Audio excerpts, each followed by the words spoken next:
J'ai pris le contrôle des systèmes. Ni vous, ni personne ne pourra m'arrêter. Dimanche 28 septembre 2025, minuit 1. Un mystérieux message apparaît sur les réseaux sociaux de l'armée de terre. Voilà enfin. J'ai failli attendre. Une ligne de code dans la campagne de recrutement en cours est mise en valeur, attirant l'attention des plus geeks. Un serveur Discord, des vidéos sur TikTok, des indices, et voilà les plus curieux embarqués dans un jeu en réalité alternée.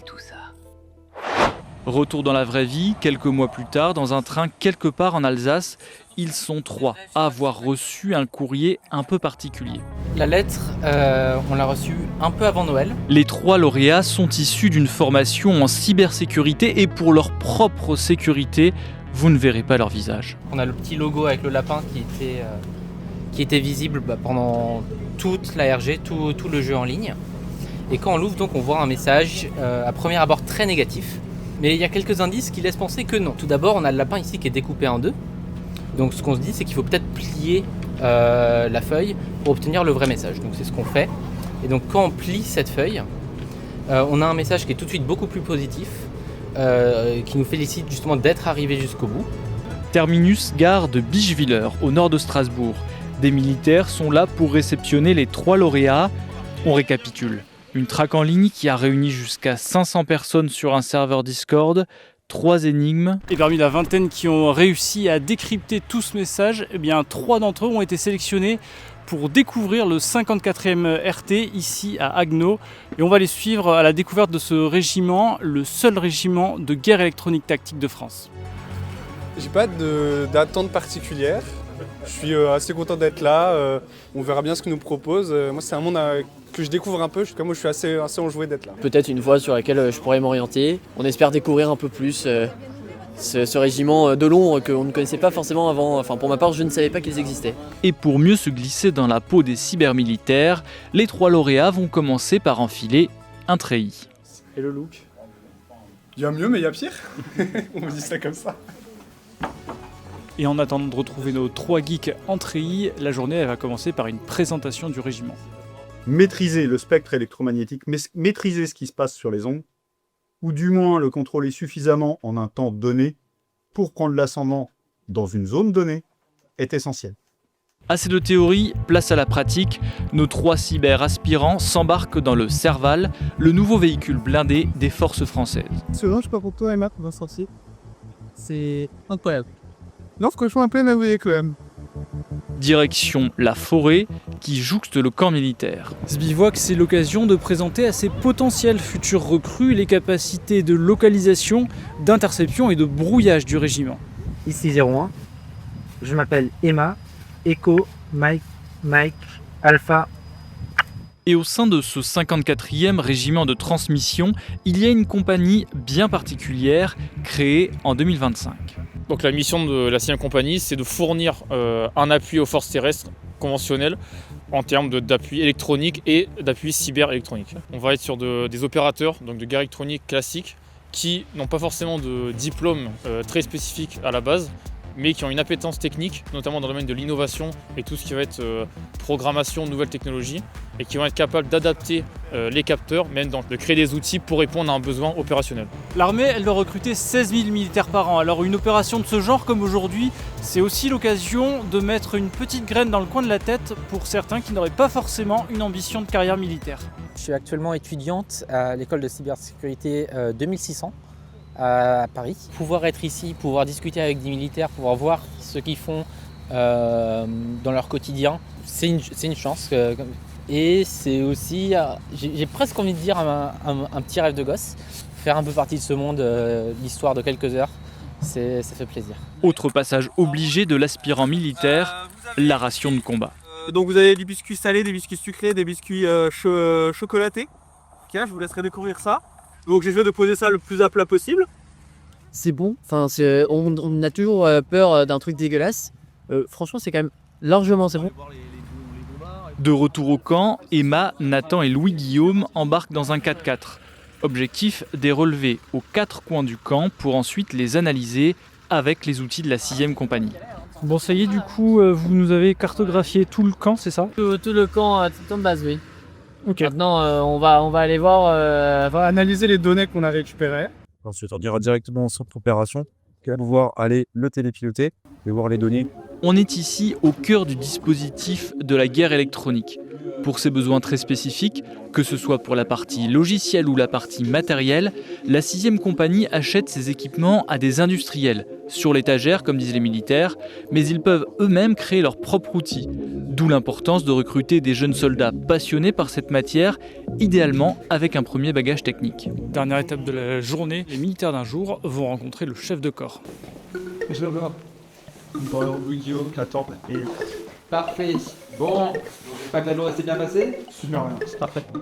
Ce type de recrutement est pour nous de plus en plus précieux parce que ça nous permet de gagner des délais sur la partie formation, formation que nous réalisons en continu au profit de nos personnels. Mais l'armée, avant de recruter des jeunes diplômés du numérique, elle recrute avant tout des militaires. C'est avant tout la motivation, la volonté de servir qui doit être le déclencheur d'un engagement. Effectivement, une adhérence au caractère technique du métier, mais également une adhérence aussi à la réalité de la vie de militaire. Chaque jour sera une nouvelle aventure et ça, je pense, c'est ce qui nous différencie essentiellement d'une grande entreprise ou surtout dans les métiers comme ceux de la tech. Bon, vous l'avez compris, cette opération de com grandeur nature de l'armée de terre, son but, c'est de convaincre ces jeunes civils aux compétences recherchées d'embrasser une carrière militaire. Alors, est-ce que ça a marché ? Je suis globalement très satisfait de cette journée. C'est un domaine qui pourrait m'intéresser, qui est dans ce que je recherche, dans ce que je pourrais rechercher plus tard lorsque je dois travailler. Qu'est-ce qui pourrait te motiver de travailler pour l'armée ? Ça peut être par passion plus qu'autre chose, parce que c'est bien si le salaire est conséquent, si on a des avantages, mais si on n'aime pas forcément ce qu'on fait, je pense pas que ça soit un bon objectif de vie. Donc c'est quelque chose qu'il faut réfléchir et comparer avec d'autres possibilités.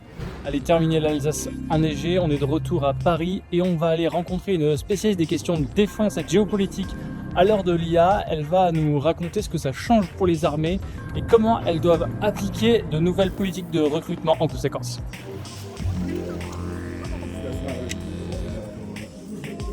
Bonjour. Je suis Laure de Roussier-Rochegonde, je suis directrice du Centre géopolitique des technologies à l'IFRI. Toutes les grandes puissances significatives sur le plan militaire se sont dotées de stratégies nationales en matière de lutte informatique ou de cyberguerre, enfin il y a différentes manières de l'appeler. Et donc ça se traduit ensuite à la fois par une doctrine, mais aussi par des capacités sur le plan technique et évidemment par de nouvelles approches en matière de ressources humaines. Alors, ça a été parfois un peu caricaturé comme le geek à capuche, pour le dire de manière très schématique, et plus les progrès en intelligence artificielle sont importants, plus on a besoin aussi de data scientists et d'ingénieurs ou de chercheurs qui maîtrisent des techniques en fait de mathématiques appliquées très poussées. C'est pas si facile que ça à obtenir pour des armées comme l'armée française, pour plusieurs raisons. D'abord parce que dans les jeunes talents hier en informatique, aujourd'hui en intelligence artificielle, il y avait une tendance à avoir une culture un peu antimilitariste et aussi parce que il y a un rapport à la hiérarchie qui est tout à fait différent de ce qu'on peut observer dans les armées. On l'a beaucoup vu dans la Silicon Valley et ça faisait réfléchir les responsables des armées qui voyaient en fait des jeunes en basket, en jean, avec les cheveux longs. Alors quand on voit le style en vigueur dans les armées, c'était vraiment complètement différent. Cette séparation culturelle, elle tend à s'estomper. D'abord parce que l'invasion de l'Ukraine par la Russie a un peu agi comme une sorte de révélateur des enjeux de souveraineté et de plus en plus de jeunes gens, y compris dans ces spécialités-là, éprouvent l'envie de servir, l'envie de défendre leur pays. L'autre changement culturel, c'est que les géants américains de la tech, où se trouvent à la fois les meilleurs profils et les meilleures avancées technologiques, se sont eux-mêmes rapprochés du Pentagone, qui abrite le commandement militaire des États-Unis. Et l'un des points clés pour attirer ces jeunes talents, c'est la question de la rémunération, avec des entreprises qui sont parfois plus riches que certains États. On parle de profils qui peuvent prétendre à des niveaux de salaire tout à fait mirobolants. La stratégie qui est mise en place en France, c'est d'essayer d'attirer à la fois par le sens de ce qui est fait par les jeunes chercheurs, les jeunes ingénieurs qui décident de travailler pour les armées, par le type de recherche, en essayant d'avoir des recherches entre guillemets excitantes et en essayant de montrer à quel point on peut faire des choses intéressantes sur le plan technique quand on travaille à l'autonomisation de systèmes pour le compte de l'armée de terre par exemple, ou de drones ou ce genre de choses.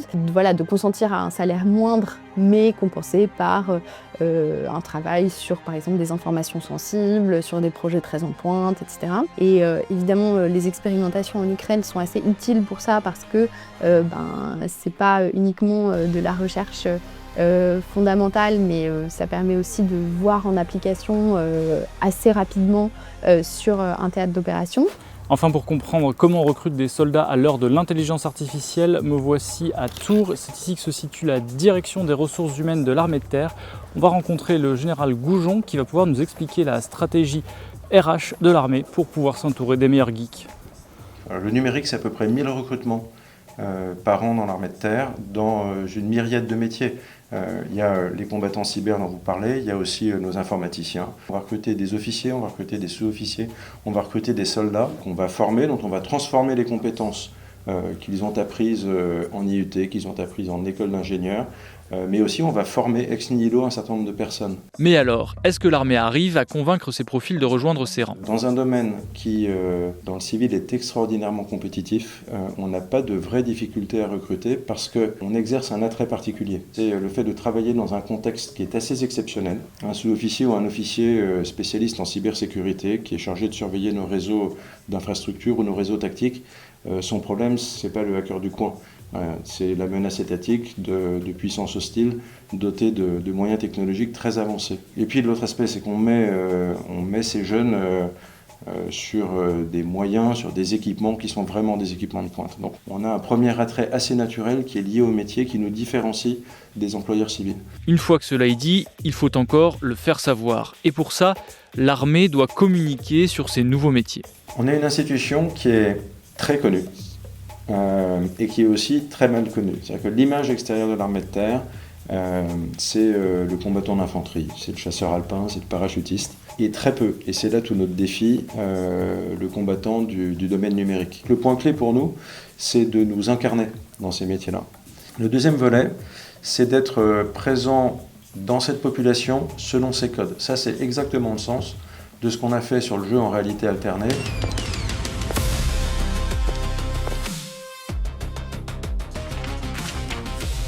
Après 3 semaines d'un vrai parcours du cybercombattant, les grands gagnants de l'ARG sont connus de nos services. Et la vocation pour la carrière militaire peut éclore après une première expérience professionnelle.